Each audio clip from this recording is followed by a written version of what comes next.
जैसे जैसे वक्त गुजरता है और हम बूढ़े होते हैं तो हमारे जिस्म के अंदर कई काम और प्रोसेसेस काफ़ी स्लो हो जाते हैं, जैसा कि cell metabolism, blood circulation, oil production, natural exfoliation process वगैरह।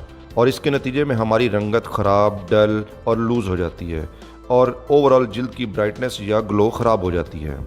जिल्द पर भूरे और काले दाग नमूदार होना शुरू हो जाते हैं, जिसकी वजह से जिल्द की टोन अनइवन हो जाती है। इससे पहले कि आप मायूस हों कि जिल्द साफ़ नहीं की जा सकती, आपके पास बहुत सारी ऑप्शंस हैं जिसको करने से आप जिल्द की रंगत को साफ़ रख सकते हैं। मैं आपको बताने जा रहा हूं वो 10 टिप्स जिसको अडॉप्ट करके आप अपनी डल स्किन को साफ़ कर सकते हैं। नंबर 1, पिंच टेस्ट के ज़रिए अपनी स्किन की ब्लड सर्कुलेशन का अंदाज़ा कीजिए। आप अपने अंगूठे और शहादत की उंगली के साथ गाल की स्किन को चुटकी बनाकर पिंच करें और छोड़ दें, और ऐसा आप 5 बार करें। अगर आपकी जिल्द पर कोई गुलाबीपन या सुर्खी माइल कोई रंगत आती है तो ठीक, और अगर नहीं आती तो फिर आपके चेहरे पर ब्लड सर्कुलेशन बहुत थोड़ी है और इसको बेहतर किया जाना चाहिए। अगर हल्की फुल्की सी सुर्खी आती है तो फिर ब्लड सर्कुलेशन कुछ बेहतर है, और अगर ज़्यादा आती है तो ब्लड सर्कुलेशन ज़्यादा है। लिहाजा हमारा मकसद चेहरे की ब्लड सर्कुलेशन को बेहतर करना है, अगर वो कम है तो। और ये सर्कुलेशन या सुर्खी नॉर्मल होनी चाहिए, ना बहुत ज़्यादा कम ना बहुत ज़्यादा। नंबर 2, वो वाली प्रोडक्ट्स इस्तेमाल करें जिनमें स्टिमुलेटिंग या एनर्जाइजिंग इंग्रेडिएंट्स हों।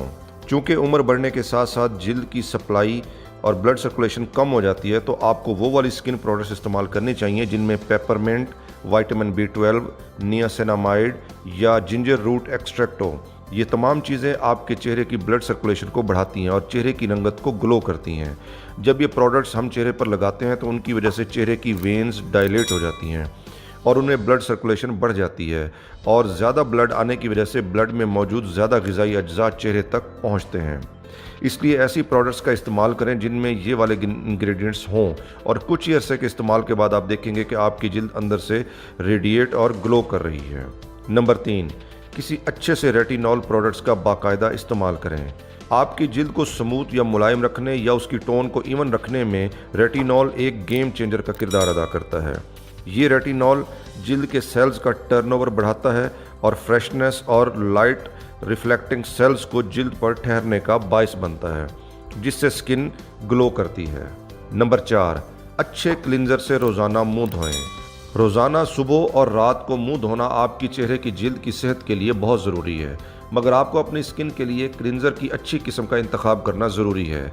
आपको मार्केट में ऐसे क्लिंजर बासानी मिल जाते हैं जो कि बहुत ज़्यादा झाग बनाते हैं और जेल की तरह के होते हैं, और अमूमन इनमें sodium lauryl sulphate, sodium laureth sulphate या अमोनियम लॉरेट सल्फेट पाए जाते हैं, और ये तमाम इंग्रेडिएंट्स वाले क्लिंजर अच्छे नहीं हैं और ये सरफेक्टेंट का काम करते हैं। मतलब ये कि ये ऐसे क्लिंजर हैं जो कि आपकी जिल्द से ऑयल को भी कट करके बाहर निकाल देते हैं, और ये इतने हार्श और सख्त होते हैं कि ये ऑयल के साथ साथ जिल्द के अंदर से पानी को भी तेज़ी से निकाल देते हैं, और नतीजतन स्किन डिहाइड्रेटेड हो जाती है और जिल्द में एक टाइटनेस या खिंचाव की फीलिंग आती है और इरिटेशन का बायस बनती है, और ये हमारी स्किन में मॉइस्चर बैरियर को ख़त्म करने का बायस बनते हैं, जो कि हमारी जिल्द को डल और खुश्क कर देते हैं।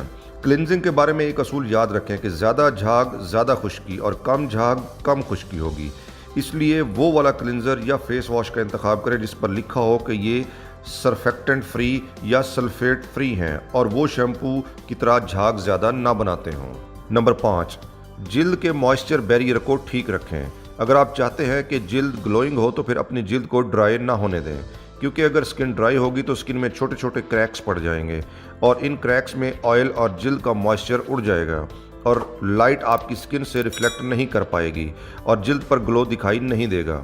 एक अच्छे क्लिंजर के इस्तेमाल के साथ साथ एक अच्छे मॉइस्चराइज़र की भी ज़रूरत होती है, ताकि स्किन का मॉइस्चर बैरियर बरकरार रह सके और क्रैक्स ना पड़ सकें। आप मार्केट से वो वाला मॉइस्चराइज़र या इमोलिएंट ख़रीदें जिसमें ये चीज़ें पाई जाती हों: borage oil, carrot oil, evening primrose oil, ceramides, linoleic acid, cranberry oil, phytosterol, shea butter, sunflower oil, soybean oil, jojoba oil, sweet almond oil, canola oil या सेसमी सीड ऑयल पाए जाते हों।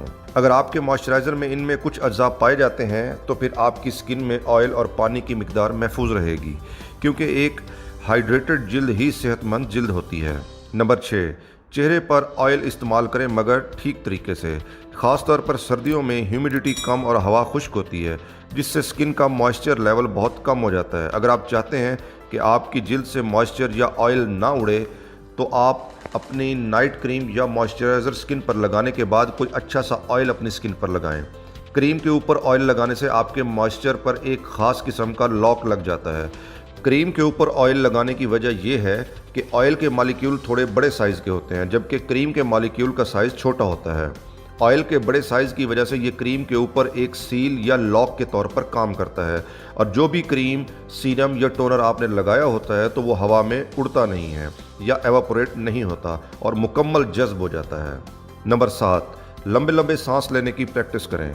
जब आप लंबे लंबे सांस लेते हैं तो ब्लड प्रेशर कम होता है और स्ट्रेस का लेवल भी कम होता है, जबकि लंबे और गहरे सांस लेने से ऑक्सीजन वाला खून आपके अज़ा और जिल्द के अंदर ज़्यादा देर तक गर्दिश करेगा और जिल्द को ग्लो करने का बायस बनेगा।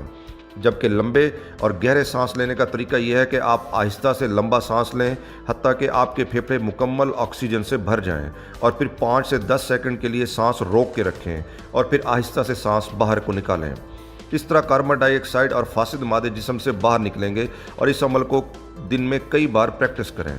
नंबर 8, किसी अच्छे से एक्सफोलिएटिंग एजेंट का इंतखाब करें और रेगुलर इस्तेमाल करें, क्योंकि एक्सफोलिएटिंग एजेंट आपकी स्किन के डेड सेल्स को अपने अंदर डिज़ोल्व करके या जज्ब करके ऊपर वाली ड्राई लेयर को उतार देता है और नीचे से ग्लोइंग स्किन को नमूदार करता है। नंबर 9, रोज़ाना कोई अच्छा सा स्किन ब्राइटनर या रंग साफ करने वाली प्रोडक्ट इस्तेमाल करें। जैसे जैसे उम्र बढ़ती है वैसे वैसे काला रंग पैदा करने वाले सेल्स जिल्द के ऊपर आना शुरू हो जाते हैं और जिल्द पर ब्लैक स्पॉट्स पैदा करते हैं। कोई भी अच्छी सी स्किन ब्राइटनिंग प्रोडक्ट इस्तेमाल करने से ये धब्बे या ब्लैक स्पॉट्स दूर हो जाते हैं और इसके लिए विटामिन सी सीरम सबसे अच्छा है। अगर आप क्रीम इस्तेमाल करना चाहते हैं तो फिर वो वाली क्रीम इस्तेमाल करें जिसके अंदर मैग्नीशियम एस्कॉर्बाइल फॉस्फेट पाया जाता हो। नंबर 10, रोज़ाना दिन के वक्त अच्छा सा सनस्क्रीन इस्तेमाल करें। मैंने सनस्क्रीन के बारे में पहले की कई वीडियोज़ में बता रखा है कि सनस्क्रीन वो वाला इस्तेमाल करें जो कि SPF 50 या इससे ऊपर वाला हो, ब्रॉड स्पेक्ट्रम हो और वाटर रेजिस्टेंट हो। मगर वो ख़वातीन जो कि रोज़ाना बाहर जाती हैं या जॉब करती हैं तो वो वाला सनस्क्रीन इस्तेमाल करें जिसमें बेस पाई जाती हो। बेस वाला सनस्क्रीन इस्तेमाल करने से उनको कोई भी BB क्रीम नहीं लगानी पड़ेगी और अगर वो मेकअप करना चाहती हैं तो सनस्क्रीन लगाकर ऊपर से मेकअप कर लें। इस तरह से उनकी स्किन मेकअप की वजह से ख़राब नहीं होगी।